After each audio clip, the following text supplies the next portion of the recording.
আসসালামু আলাইকুম। রিফা রান্না রেসিপি থেকে সবাইকে স্বাগতম। আজ আমি শেয়ার করব খুবই দুর্দান্ত স্বাদের এক অজানা রেসিপি। আমরা অনেকে অনেকভাবে নাস্তা বানাই, কিন্তু আজকের রেসিপিটি একটু ভিন্ন রকম। এই নাস্তাটি বানানো যেমন সহজ, খেতেও কিন্তু ভীষণ মজার। এটা একবার বানালে দেখা যাবে প্রায়ই বানাতে মন চাইবে। আশা করছি আমার আজকের রেসিপি আপনাদের কাছে খুবই ভালো লাগবে। আর রেসিপিটি ভালো লাগলে ভিডিওতে একটি লাইক দিয়ে শেয়ার করে দিবেন।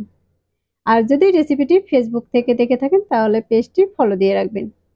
ইউটিউব থেকে দেখে থাকলে আমার চ্যানেলটি সাবস্ক্রাইব করে বেল আইকনটি অন করে রাখবেন। তাহলে আমি নতুন কোনো রেসিপি আপলোড দেওয়ার সাথে সাথে আপনাদের কাছে পৌঁছে যাবে। তাহলে এবার চলে যাচ্ছি মূল রেসিপিতে। এই রেসিপিটি বানানোর জন্য প্রথমে একটি মিক্সিং বলে দিয়ে দিচ্ছি 1.5 কাপ পরিমাণের আটা। এখন এই আটার সাথে দিয়ে দিব স্বাদ মতো লবণ বা পরিমাণ মতো লবণ।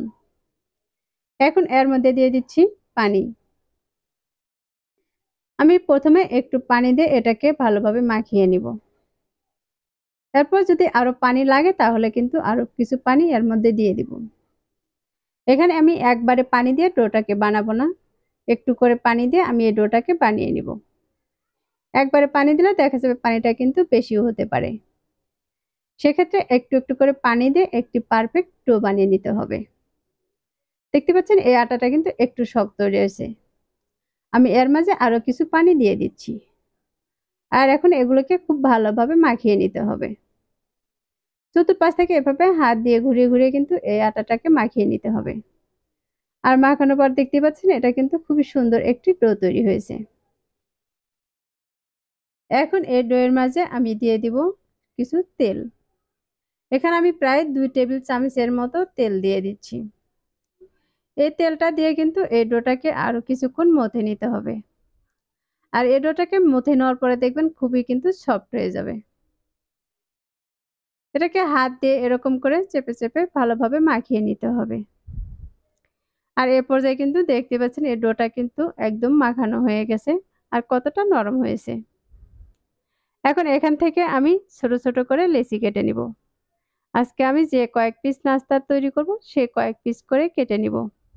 আপনারা যদি এই নাস্তাগুলো আরো বড় বানাতে চান তাহলে কিন্তু লেচিগুলোকে আরেকটু বড় করে কেটে নেবেন। আমি এখানে সবগুলোই কিন্তু কেটে নিয়েছি। এখন এখান থেকে একটি লেচি হাতে নিয়ে এভাবে হাত দিয়ে মুড়িয়ে মুড়িয়ে সমান করে নিচ্ছি। আর দেখতে পাচ্ছেন এটা কিন্তু খুবই সুন্দর একটি বলের শেপ দিয়ে নিচ্ছি। এবার দু হাতে তালুতে দিয়ে আরেকটু গোল করে নিচ্ছি। এই পর্যায়ে কিন্তু আমি একটিকে রেডি করে নিয়েছি। এবার আরেকটি বানিয়ে দেখিয়ে দিচ্ছি।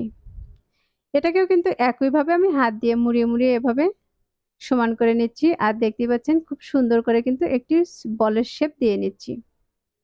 আমার একইভাবে কিন্তু এটাকেও তৈরি করে নেওয়া হয়ে গেছে। আর বাকিগুলোকেও আমি এভাবে তৈরি করে নিব।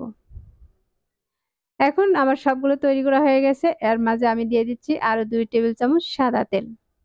এই তেলটা দিলে কিন্তু এই ডোটা আরো অনেকটাই সফট হবে। আমি এখন হাত দিয়ে ঘুরিয়ে ঘুরিয়ে এই ডোগুলোর গায়ে তেলটাকে লাগিয়ে নিচ্ছি। আমি কিন্তু এই প্রত্যেকটা ডোয়ের গায়ে তেলটাকে লাগিয়ে নিব। এটাকে তেলটা লাগানো হয়ে গেলে রেস্টে রেখে দিব 10 মিনিটের জন্য। এবার এরপর একটি ঢাকনা দিয়ে দিচ্ছি। এখন এই নাস্তাগুলোর জন্য আমি একটি পুর রেডি করে নিব। তার জন্য একটি ফ্রাই প্যানে দিয়ে দিচ্ছি 2 টেবিল চামচের মতো সাদা তেল। আর তার সাথে দিয়ে দিচ্ছি 2টি পেঁয়াজ কুচি। এখন এই পেঁয়াজগুলোকে তেলের সাথে একটু ভেজে নিব। এগুলোকে খুব লাল করে ভাজবো না, একটু নরম হয়ে আসলে এই পেঁয়াজগুলোকে সাইড করে নিব। এখন এই পেঁয়াজগুলো কিন্তু একটু নরম হয়ে এসেছে, এগুলোকে আমি সাইড করে নিচ্ছি। আর এই তেলের মাঝেই আমি দিয়ে দিচ্ছি একটি ডিম। আমি এই ডিমটাকে পেঁয়াজের সাথে 1 মিনিটের মতো ভেজে নিব। এখন ডিমটা দিয়ে আমি একটু ছড়িয়ে নিব। দেখতে পাচ্ছেন এই ডিমটা কিন্তু আমি একটু ছড়িয়ে নিয়েছি। আর এর মাঝে দিয়ে দিচ্ছি সামান্য পরিমাণে লবণ। এখন আমি এই ডিমটাকে ভালোভাবে ঝুরি করে নিব। দেখতে পাচ্ছেন আমি কিন্তু একটি হাতা দিয়ে এই ডিমটাকে ঝুরি করে নিচ্ছি। এগুলো ঝুরি করে নেওয়া হয়ে গেলে আমি পেঁয়াজের সাথে কিন্তু একটু মাখিয়ে নিব। এটাকে কিন্তু খুব বেশি সময় নিয়ে ভাজার প্রয়োজন নেই। এই ডিম আর পেঁয়াজটা কিন্তু এখন আমার ভেজে নেওয়া হয়ে গেছে। আর এ পর্যায়ে কিন্তু চুলাটাকে অফ করে দিয়েছি। এখন এর মধ্যে দিয়ে দিচ্ছি 2টি কাঁচামরিচ কুচি। এখন এই মরিচটাকে আমি এই ডিম পেঁয়াজের সাথে ভালোভাবে মিশিয়ে নিব। দেখতে পাচ্ছেন আমি সবগুলো কিন্তু নেড়েচেড়ে ভালোভাবে মিশিয়ে নিয়েছি। এখন এর মধ্যে দিয়ে দিচ্ছি কিছু ধনিয়া পাতা কুচি। ধনিয়া পাতাটাকে আমি এই পেঁয়াজের সাথে ভালোভাবে নেড়েচেড়ে মিশিয়ে নিব। এগুলো কিন্তু আমি চুলাটা অন করে ভেজে নিব না। চুলাটা অন করে ভেজে নিলে দেখা যাবে এই পাতাগুলো কিন্তু সেদ্ধ হয়ে যাবে আর এর কালারটা কিন্তু নষ্ট হয়ে যাবে। এখন এর মাঝে দিয়ে দিচ্ছি আমি সামান্য পরিমাণে চিলি ফ্লেক্স। এখন এই চিলি ফ্লেক্সটা দিয়ে আমি সবগুলোকে খুব ভালোভাবে মিশিয়ে নিব। এ পর্যায়ে কিন্তু আমার এগুলো রেডি করা হয়ে গেছে। এখন আমি এই সবগুলোকে একটি বাটিতে উঠিয়ে নিব।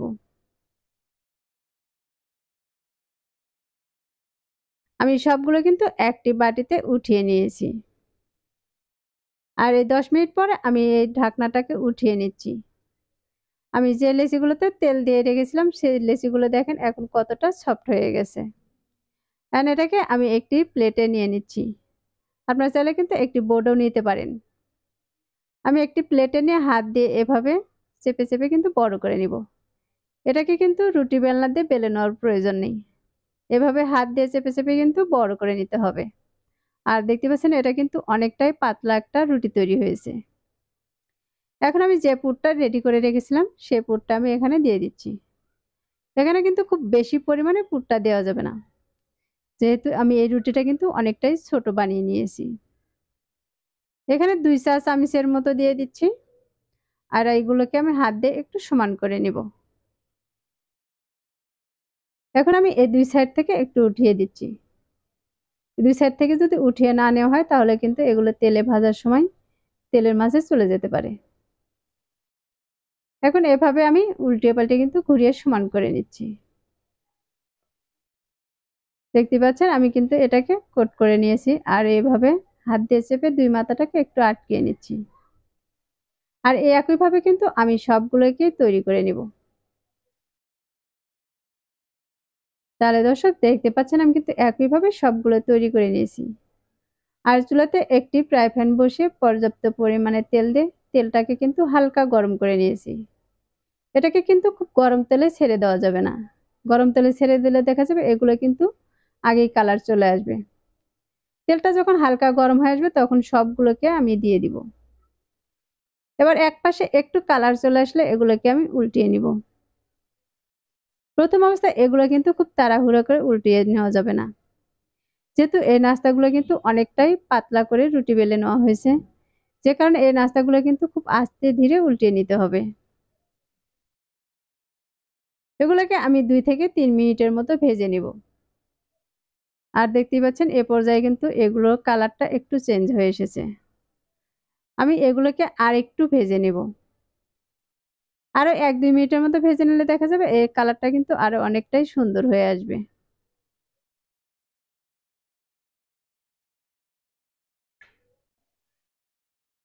আর এই পর্যায়ে দেখতে পাচ্ছেন এগুলো কিন্তু আমার ভেজে নেওয়া হয়ে গেছে। এখন এগুলোকে আমি তেল ঝরিয়ে উঠিয়ে নিব। এখানে কিন্তু একবারে সবগুলোকে উঠিয়ে নেওয়া যাবে না। আমি অর্ধেকটা উঠিয়ে নিচ্ছি, আবার পরে আমি বাকিটুকু উঠিয়ে নিব। দেখতে পাচ্ছেন আমার কিন্তু এখানে সবগুলো নাস্তায় ভেজে নেওয়া হয়ে গেছে। এখন আমি সবগুলোকে এভাবে তেল ঝরিয়ে একটি প্লেটে উঠিয়ে নিচ্ছি।